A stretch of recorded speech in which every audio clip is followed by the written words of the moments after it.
Hello, Adam Bazalgette here, founder of Scratch Golf Academy. Today, getting up and down, chipping and pitching from this rough stuff around the green. I'm lucky to be doing a performance golf school here in Bolton, Mass at the International. So we'll have a look at the shot. A lot of people make double bogeys, stub these shots, knock them over the green. They're not that hard. Let's give you some simple techniques that'll help. So when you're in this sort of rough, is it chipping or pitching? It pretty much has to be a lofted club. When the stuff is this long, this is very common on northern golf courses. I'm in Massachusetts here. We're not talking US Open rough, but up around that, you have to have some downward hit, you have to have some speed, and then you have to get the ball up and out of the rough. So a less lofted club with less speed, not really practical. But let's have a look at this shot. Do you need to hit down on the ball? You certainly do need some downward hit in there, but too much can be dangerous. Let's have a close-up look. So in my experience, if the golfer tries to come down too sharply and get perfect contact, it is doable sometimes, but when you do it, you'll generally compress the ball too much. It'll come out too low.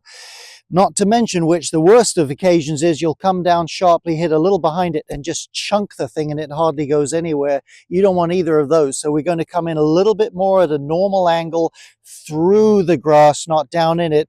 Let the grass cushion the ball a bit. We'll look at it slow motion in just a minute. One more look at the setup full scale. So adjustments I would make, I would open the club face a little bit. Again, lob or sand wedge, this is a sand wedge. The open face still uses a bit of the bounce and slides through the grass a bit better. You get that thing closed, it can snag pretty much. And I would actually play the ball slightly more forward than normal because it allows the club to level out a bit once I've come down and slide underneath the golf ball.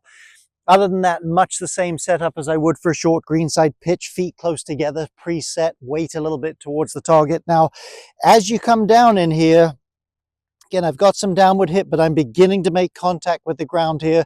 I'm trying to slide through the ground, let the grass get between the club and the ball. Nice soft shot. I'm trying to get a little more under the ball, not compress it so much. And if I can do that, and again, the ball slightly forward helps that, I'm going to get a pretty soft flying shot that's cushioned by the grass. So you need a little bit more swing speed for sure. Let's have a look slow motion, then we'll check it from this angle.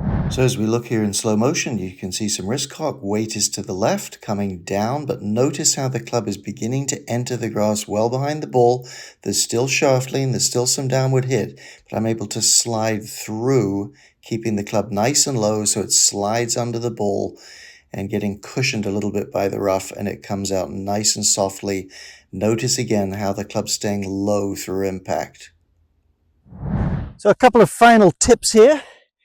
Number one, again, normal short game setup. Number one, don't create too much arc. Don't get the club behind you. Keep it more on the target line. Helps you make good contact, helps you hit down into the grass. Number two, and we touched on this in slow motion, when you go through there, no high finishes. Keep the club down in the grass a little bit. Let's try it again. Like so.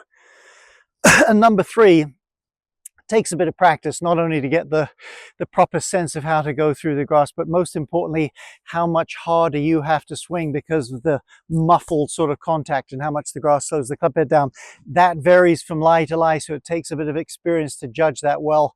It's not that hard a shot. Most importantly, if you never really mess one up, stub one, or shoot one 30 feet by the hole, you'll be a stroke saving for almost any level of handicap.